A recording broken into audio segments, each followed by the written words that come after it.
push the limits of what's possible in real-time computer graphics, and the work that we all do together is it just brings me so much joy. And we got this amazing developer relations teams that works with them, and dev tech team, and all these computer scientists that work with them, and man, it's just so great. I love you guys.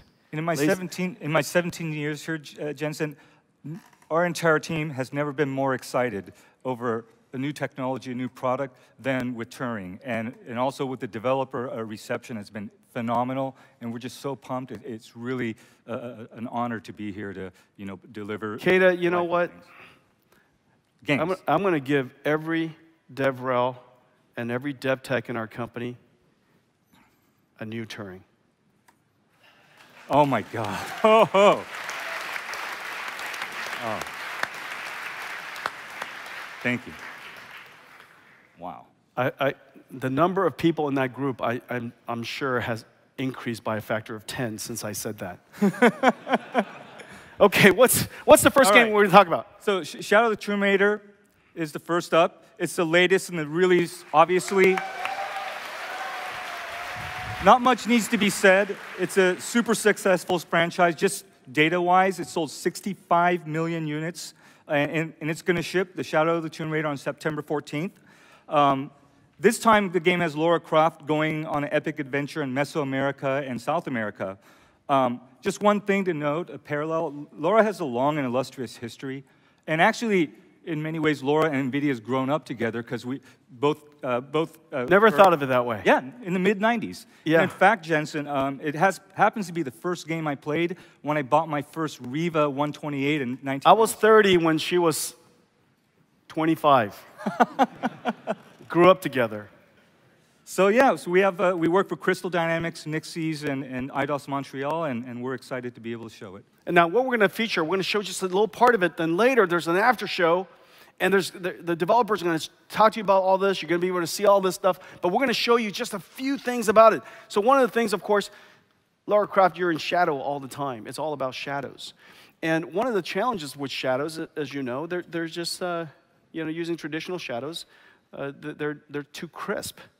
And so they have these hard shadows, and if we use contact hardening and we use percentage closeness shadows, they're kind of blurry and fuzzy and noisy, and when you put a whole bunch of them together, it just becomes a big mess. And so what you're looking at is ray trace shadows. And you're going to see a lot of ray trace shadow stuff, and that's the first demo we're going to show you. We're going to feature ray trace shadows. Go, take it away, guys. Hey. My name's Chad. Hey, I'm over here. And apparently, I work in the DevRel team with Kata, and apparently, I just got a new Turing, so I'm really excited. Bingo. So what we did is we worked with Nixies and IDOS Montreal to bring real-time ray-traced shadows to Shadow of the Tomb Raider. It's perfect. And so the thing to look at right now with RTX off, you saw the crisp shadows up there, and you saw right here. This is really hard to do, and that's why they don't do it at all, which is dynamic lights and shadows. These are dynamic point lights. They're really expensive to do in current rendering techniques because basically you have to cast shadows in every direction from the light. And this goes back to what you were saying earlier about having to put a cube map here and a cube map here, and every time you move, you have to redo all that rendering. So let's put RTX to the test and have it just do it for us. Aww.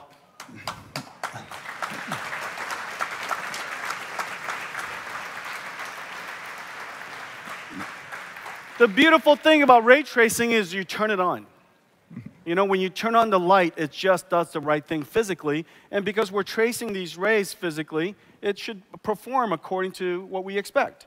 Yeah, and so the umbras, where right behind, where it's nice and dark, it's correct. And where penumbra, where you have the softness of the shadow, because not all of the shadow is occluded, part of it is lit, you get some softness.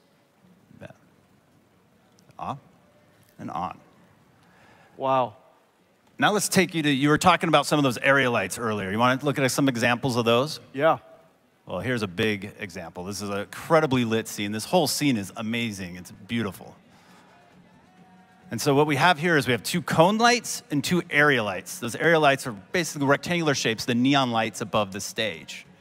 And what you notice is the shadows below are hard, like you keep talking. And this is state-of-the-art for real-time graphics right now. And I got to say that because the guys are sitting right next to me who made those shadows. And they are, Brett, this is the best we have right now. And they look beautiful. Yeah, they look great. Until now.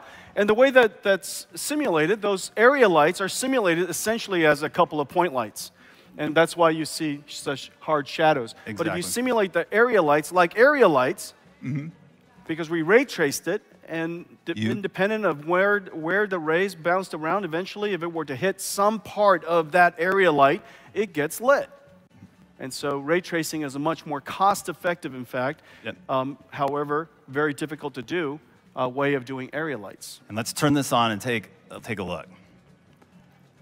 So you get the nice blend of the color and the light. Isn't that beautiful, guys?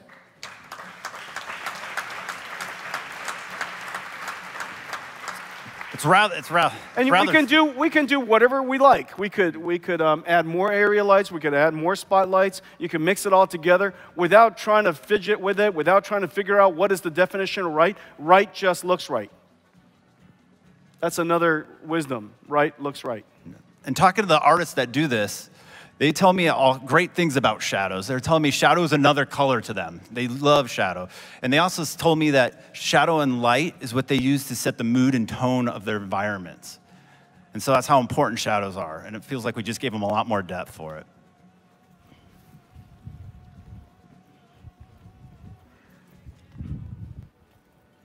Some more on, more off. Okay. What you got?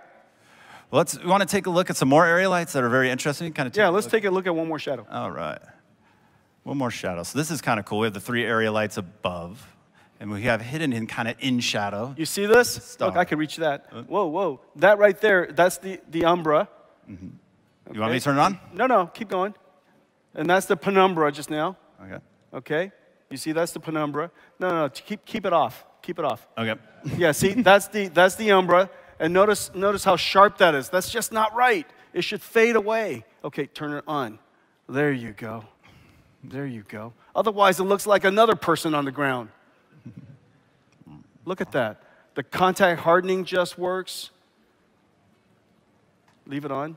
Contact hardening just works. The umbra works. The penumbra works. Everything just works. Okay. All right, man. Good job, Chad. Thanks. Guys, let's take a look at an exclusive trailer of the Shadow of the Tomb Raider.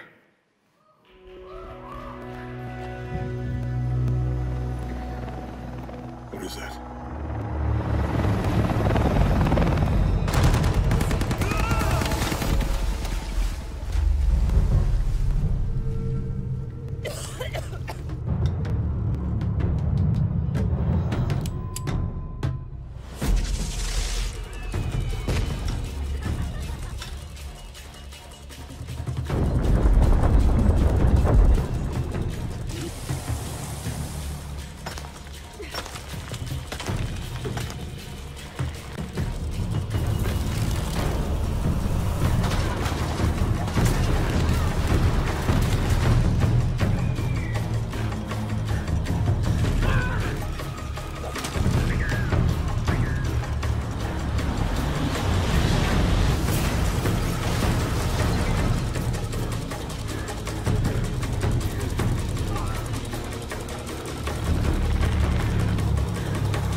That's awesome.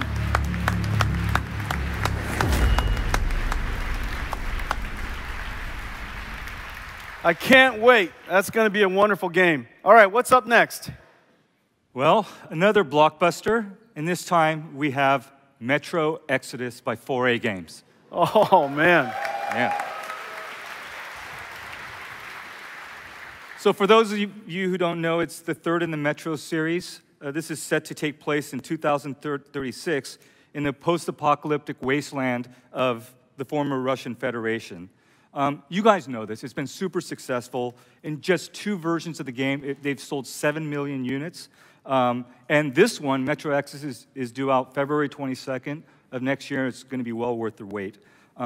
It's developed by 4A Games, who since for the first time we met with them, Jensen, back in 2009, they're super enthusiastic and very forward-thinking, so we're not surprised that we have them here today to show something awesome. Yeah, that's really cool. Now, the thing that we're going to showcase with this demo here is something that is just really, really hard. Basically, the way light works is, can you guys see this? My light is really bright, but basically, light is coming in from the outside through those windows. And of course, this part is lit directly. And the challenge here is that's an area light, and so we have to make sure that the shadows look right. However, that light doesn't stop there. That light bounces around this room, and it illuminates different parts of the scene, depending on how close they are to that particular light. And maybe in the creases and the corners, it's really super dark, but in other places, it's more light, and direct light, it's completely bright. And so lighting this room using traditional computer graphics lighting is just incredibly hard. And this is the perfect showcase for global illumination. Now they want to use light, of course, to create these incredible moods. And so you feel, a little scared when you walk into a room instead of being completely black, which is not right, or completely lit, which is not right either.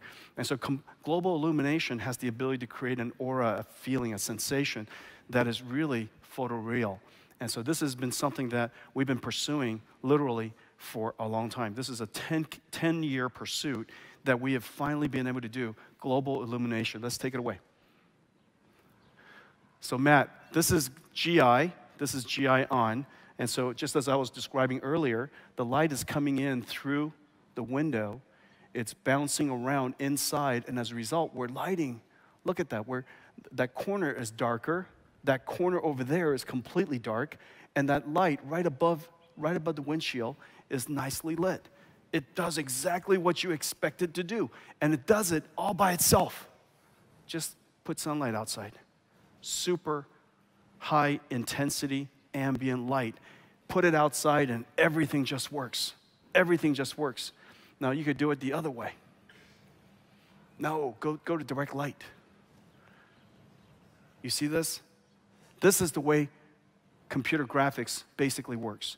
Now, of course, we could create a whole bunch more fake lights. We can create a whole bunch more fake lights. But in this room, if you created more fake lights using spotlights, you'll get all these different areas that are lit too intensely and others that are not, and it looks like you basically turned on a whole bunch of lights.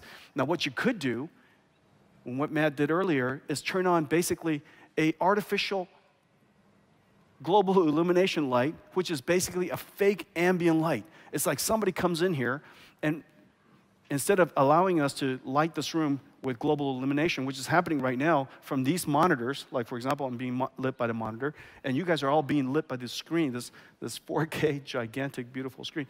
And so the entire room is being lit with indirect lighting.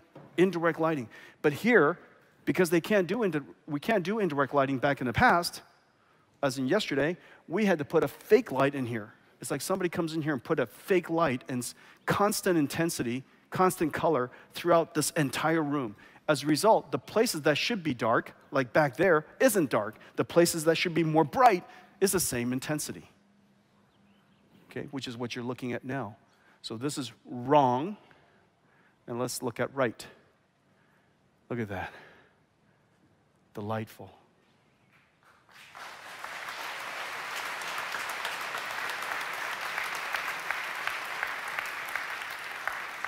So Matt, our friends are now able to have like creepy monsters literally squatting in the corner. Yeah. Take a look in the rafters in the ceiling. When RTX is on, they're black. I could hide anything in there. But if I'm lighting it ambiently, you can see everything up there. When we have RTX on, it's correct. There's no light up there, so we can actually hide things in. We can make the mood and the environment perfect by just letting the normal light in the room. Games will never be the same. No, sir. So scary. All right, good job. Thank you. Let's take a look at another exclusive trailer, shall we? Metro.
Wow.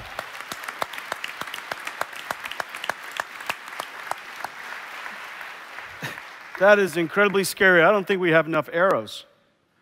Okay, I'm going to flash through a couple of them, and then in the after show, we're going to show it to you. I want to save time for a whole bunch more stuff. Okay, let me show you. Assetto Corsa Competiziano.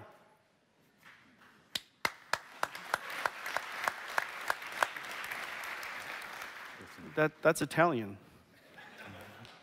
I spoke 2 languages today already. Okay, when you guys see it later, I want you guys to look at some stuff. Okay, first of all, the reflection on the windshield. You guys know how screen space reflection works.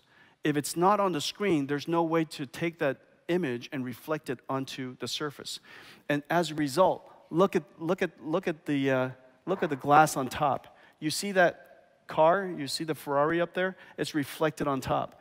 All of the rails all the way down are reflected. No errors, no weird banding, no weird distortions. You see this guy reflected from the other side. So when you go see it, he'll be moving and everything will be dynamic. When the cars come through, you'll see all the reflections up and down this aisle of the cars with other cars, the cars over the window. Everything is going to be completely dynamic and nothing had to be tweaked. Ray traced reflections and ray traced inter-reflections. Cars are going to reflect each other. If you look at the railing, the shadows are just rendered beautifully, the soft shadows, because the world is one big area light. And shadow map precisions are just not good enough to go all the way down there. And yet, for ray tracing, it just works. In fact, if you see the final game, the other way, the shadows of the last buildings are completely gone. You're going to see reflections of the toolbox of the garage and the car in the garage. Everything just works. Global illumination just works. Ambient occlusion just works. All of the soft shadows underneath the cars just work. And you can look through the window, and depending on the angle of your view, you'll see Fresnel reflection. So sometimes you see perfect reflection. Sometimes you'll see through the car. Everything just works because ray tracing just works. You're going to see another game called Atomic Heart. And this game is just really interesting. And it's got wonderful reflections and refractions. And mirrors are curved. Curved mirrors. Nobody does that. It's impossible. Not for ray tracing. It just works. You get this area light underneath, casting that soft shadow for the robot behind it. Everything is physically based. All the materials are rendered beautifully. And so area lights, reflections of the scene that you can't see in the scene. So screen space just doesn't work. And yet everything just works here. Well, guys, I want to show you something that's really cool. You guys want to see an amazing game? I can't wait for this. This is probably one of my family's favorite games. And this is wow. Guys, I can't wait.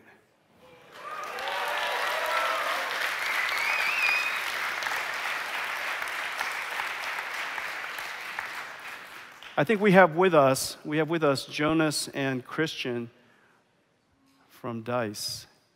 Guys. Hello, Jensen. Hello. Some of the brightest and the most amazing computer graphics engineers in the world. We've been working together on implementing RTX into Battlefield 5. Now, you guys, the anticipation of Battlefield 5 is so great, I don't think I need to introduce what is the concept of Battlefield 5. It is a World War II FPS. It is part history, part travel, part time travel, part running for your life, part destruction, real-time destruction. You've never seen destruction like there is destruction. Isn't that right, guys? Correct. You guys know destruction. We do. You guys know how to blow it up, okay? There's mayhem, there's chaos. You work as a team, you can battle by yourself. I want to go learn all kinds of stuff about World War II by going through your game. I just want to be a tourist. Turn on God mode and go through as a tourist. So we're going to show you some pretty amazing stuff. Isn't that right, guys? That's All right. Okay, Jonas, let's go. Take it away. Yep, Christian. All right. Thank you, Jensen. Thank you, Nvidia, for hosting such a great show. This is really cool. I'm Christian. I'm a tech director for Engine Group at DICE. And next to me, we have Jonas, media and video editor. We're here to show you our implementation, our vision, our take on what RTX can be. And we want to show that in our brand new Battlefield 5. And in the setting, we'll take a look at our brand new multiplayer map, Rotterdam. And it's a really dense and cool city map. We'll start here in a very zoomed-in view of the soldier's eye. And we're going to observe something that we've never really been able to do before. So we at DICE have worked closely with Nvidia engineers over the past year to get to the point where we are now. And we're so proud and thrilled to be here and show it off to all of you. So, Jonas, I'll leave it to you. Take it away. Yeah. So, what you're seeing there is a tank firing off screen, being reflected in the character's eye. Now, you guys know this is not possible with screen space reflection, right, Jonas? Exactly. This is because the fire is not on the screen. So now if we turn around and we then see the environment, we can see that the tank muzzle flash not only reflects in the eye, it reflects in the entire environment in the tram windows there and within the tank itself, moving here. So now if we keep moving forward, yeah.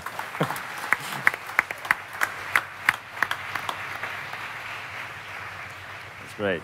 So of course, one of the big challenges of SSR is also complex surfaces like this. So now with RTX on, if we set off an explosion behind the tank here, but next to the car, oh, come on, reflecting accurately within the car.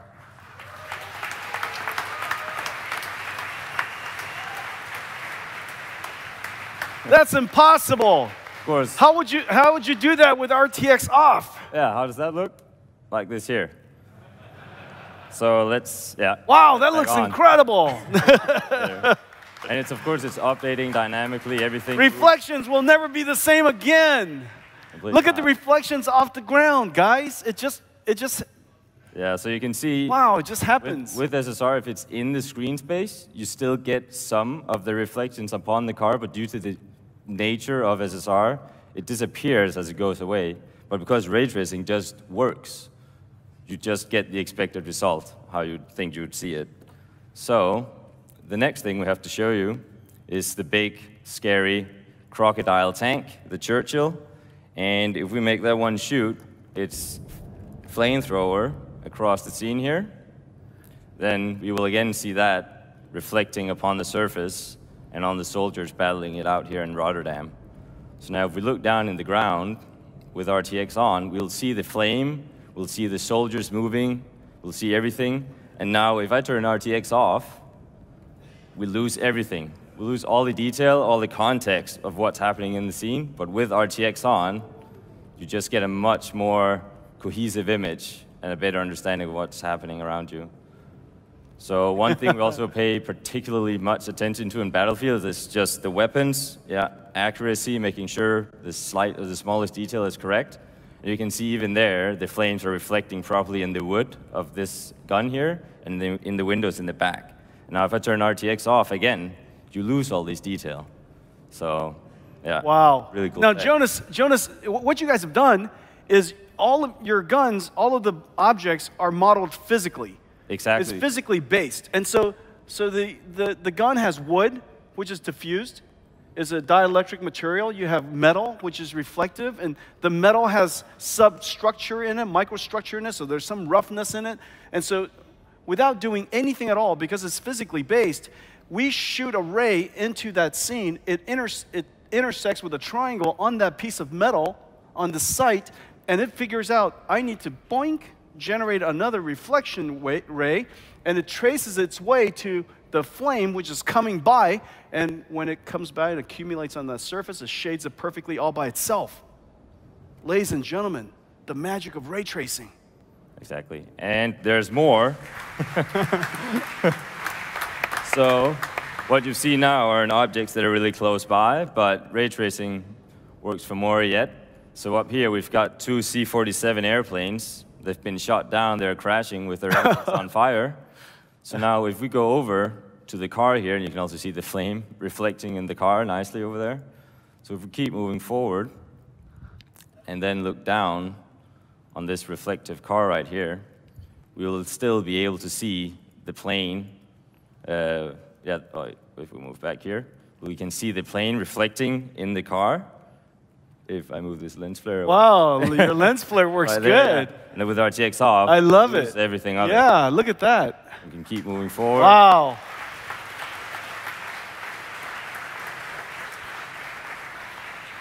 And Jonas, you guys did a great job with Fresnel reflection. Look when the angle is just right, it's just a perfect mirror. It looks beautiful. So here it's a good example on transparent surfaces with Fresnel and PBR rendering. The more of an angle you're at, the stronger the reflection gets. And now with what we had before on these ones were just cube maps, which they're also static, but with Raytracing you get a lot more detail. You see the entire environment.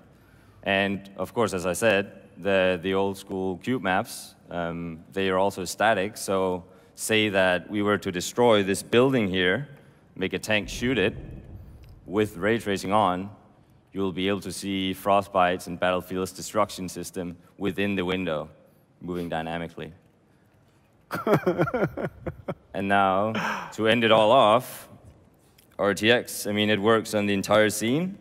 So what if we were to shoot off a V1 rocket here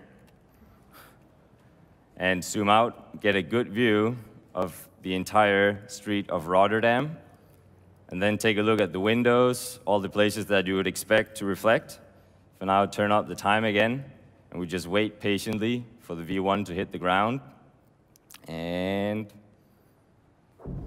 there.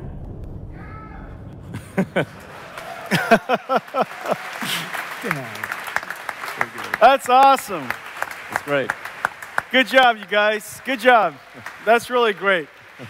And it's amazing what you guys did so fast. I know you guys worked super hard, but it's amazing how you guys implemented this stuff so fast. I mean, that's one of the benefits of ray tracing. You know, the benefits of ray tracing is because things are going to behave physically.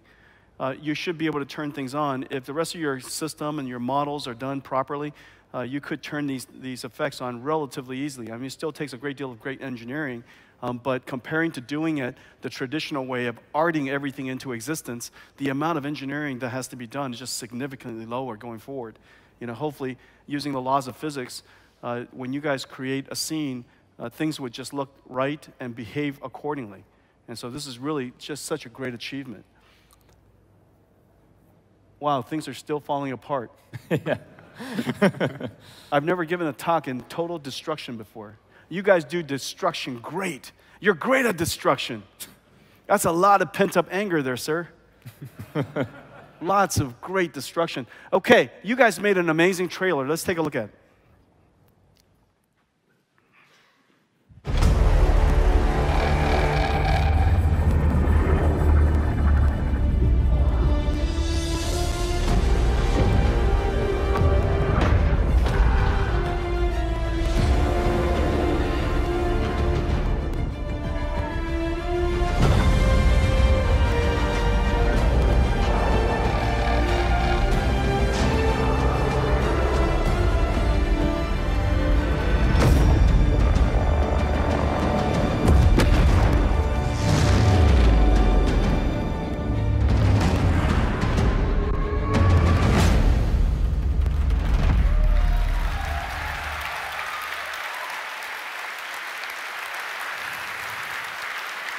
Wow, you guys killed it.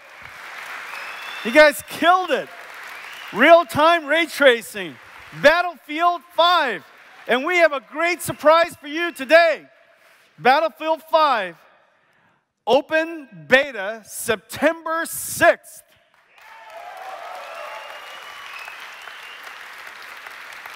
Guys, congratulations on a great achievement. Yeah, this is really a wonderful achievement. Thank you. There are so many other RTX games coming your way. Developers all over the world are working hard on RTXing.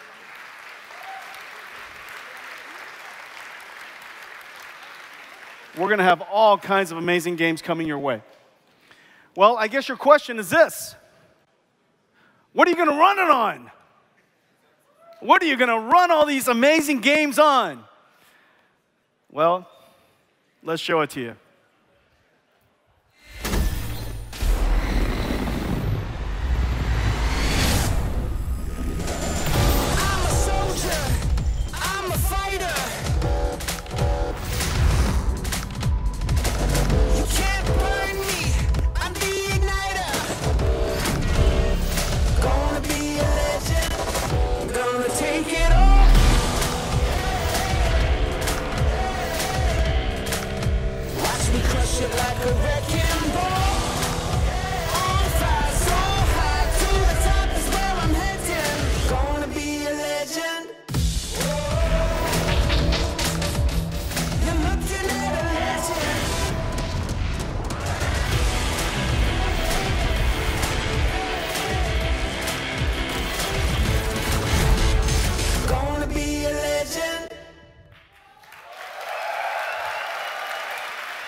Ladies and gentlemen,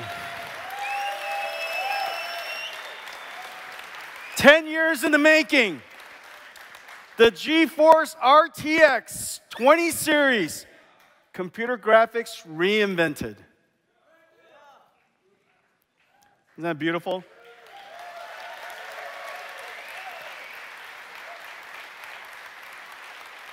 The craftsmanship is unbelievable. The craftsmanship is unbelievable. This is the best design we have ever done. Everything from the voltage, the power regulation, and the thermal management system, it is designed for overclocking. Crazy amounts of overclocking. Not to mention, it is just so quiet. Even when you're maximum overclocked. At maximum overclock, it sounds like 1/5 the audio levels as a 1080 Ti. It is so quiet. The engineering is just absolutely incredible. We're announcing 3 models today. We're announcing 3 models today.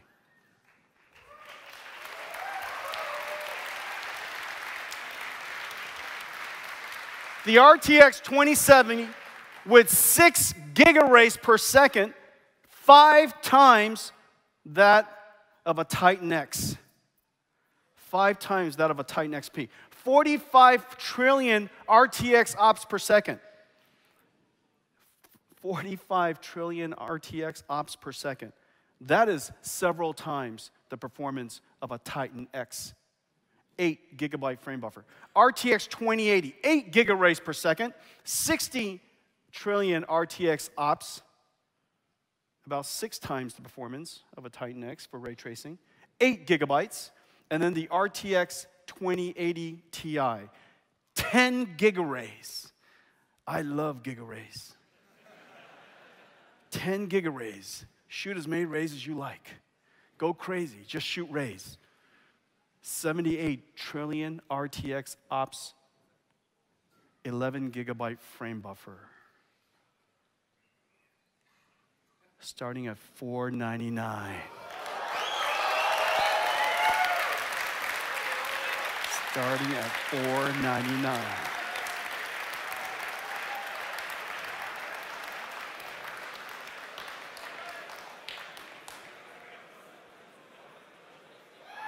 Pre-orders today.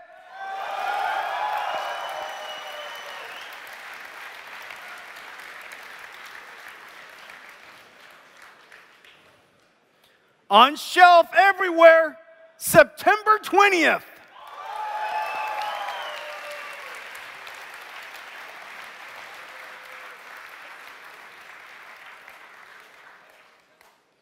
And here is your Nvidia RTX family. The Nvidia RTX family. The Nvidia RTX family. The Nvidia RTX family. Ladies and gentlemen, soon I'm going to see the Nvidia RTX family. The Nvidia RTX family. Quadro 8000. Quadro RTX 8000, 2 GPUs connected by NVLink, turning it into one large virtual GPUs. 96 gigabyte frame buffer, 166 trillion RTX operations. 166. That is basically 16 Titan X's in one PC. $20,000. $20,000. Now just imagine, that is twice the ray tracing performance of a $68,000 DGX station. Twice the performance of a $68,000 supercomputer. Then you have the Geforce RTX family.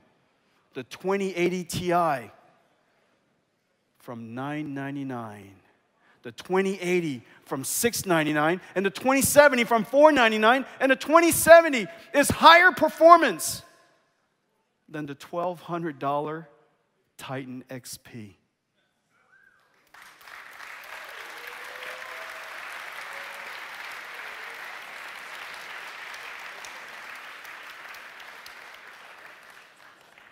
Look at it this way.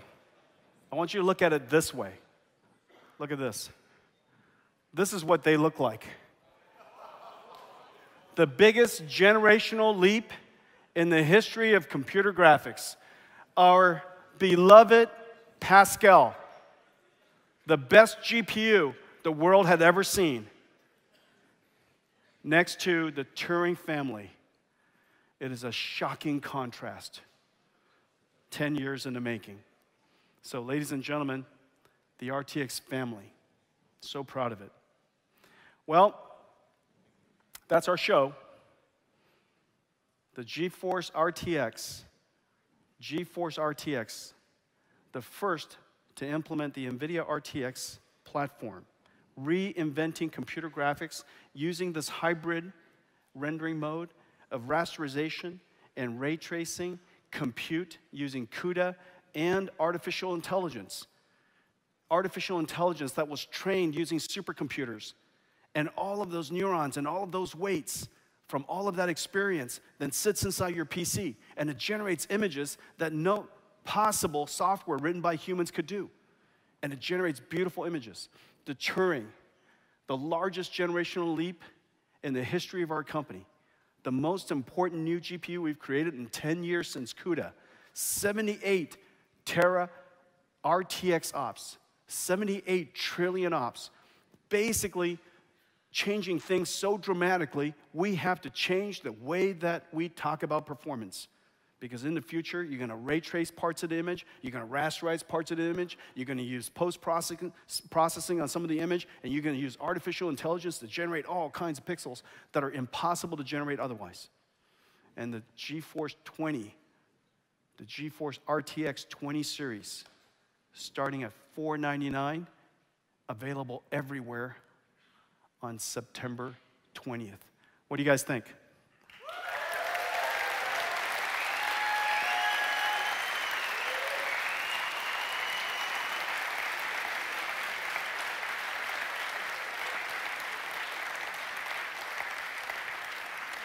Okay, I have one more surprise for you.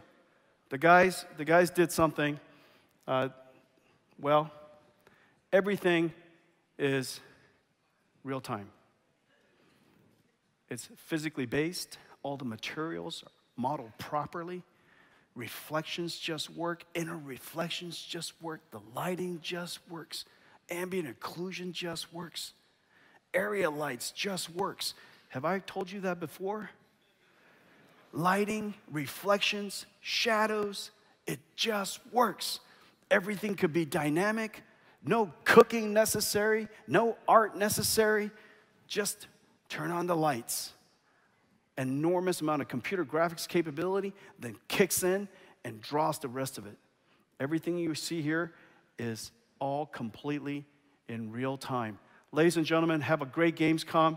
It's been a pleasure being with you. This is a historic moment. Computer graphics has been reinvented. Thank you very much.